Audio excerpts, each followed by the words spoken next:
Education Minister Mutula Kilonzo has vowed that he will not withdraw the controversial Basic Education Bill of 2012. But a section of legal and education experts have termed the bill as ambiguous and full of loopholes that could lead to endless court battles between parents and the Ministry of Education. KTN's Catherine Mwanto brings us the intrigue surrounding the Basic Education Bill.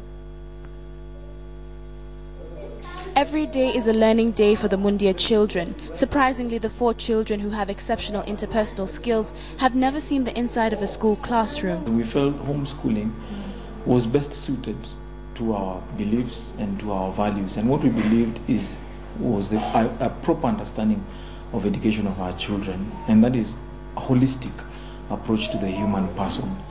The Mundia family represents at least 100 families in Kenya who opt to homeschool their children rather than admit them into mainstream learning institutions, and so far it has worked well for this family. The children do not see learning as a burden but as an adventure.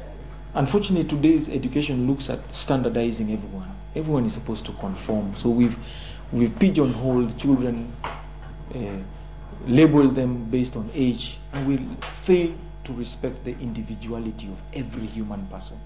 Homeschooling is becoming an accepted form of education not just in Kenya but across the globe.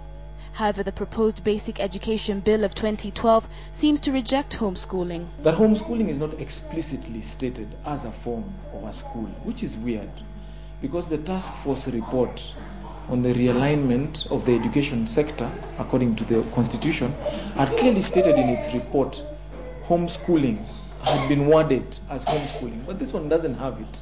The Basic Education Bill basically outlaws it without even considering the idea that our parents can educate their own children.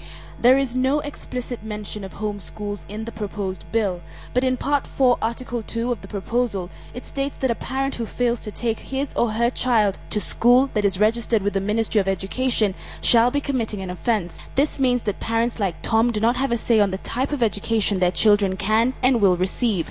On the flip side, families who cannot afford the not-so-free primary education in public schools could be jailed. There are many reasons why parents will fail to take a child to school. Some are financial, some are social, some are simply, distance. Some places do not have a school nearby. Still, this clause does target parents of special needs children. Ironically, the government has not put up enough public schools for children with special needs, placing parents in a quandary.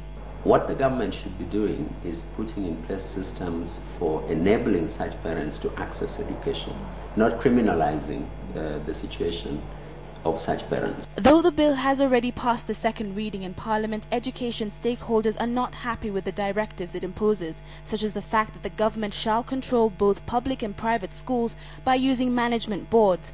The key issue here is that if the bill is passed, the government will have controlling authority of private schools. The moment you remove these key attributes of ownership, you are creating a disincentive to investment in education. People will start heading for the exits.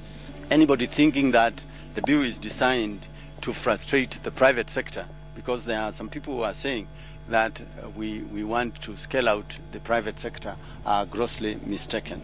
If there was one uniform management approach across the country, I think that diversity would go, and choice for families, for children, for parents would also go, because what would end up happening is that essentially the kind of opportunities that are offered in various schools would disappear. The setting up of these school management boards for every public and private school in the country means that the taxpayer will have to dig deeper into his pocket.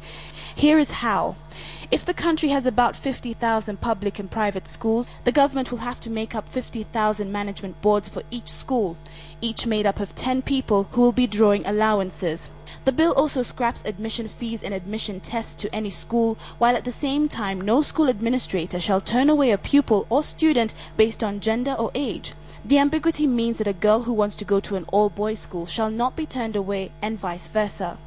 There are some people, they are a minority, but they are there, who want to dismantle various cultural systems or values that we may have in this country or in other countries. One of the things that offends them tremendously is the idea of single gender schooling. Major stakeholders in the education sector say that they were not consulted when this bill was drafted. And if this bill does pass through Parliament, the chances of the education sector deteriorating is even higher. It's very poorly drafted. It's very, very vague and ambiguous, and many of the terms there are not defined precisely enough to allow one to actually implement it properly. So I would think myself they should actually withdraw it. I did not withdraw my bill, and I will never withdraw it. On Monday, the Ministry of Education is planning to meet with stakeholders concerning the proposed bill in what seems as a knee-jerk reaction to the negative perception. However, the question is, why didn't the Ministry of Education officials meet with the stakeholders before tabling the bill in Parliament and come up with a clearer and a watertight proposal? Catherine Omwando, KTN.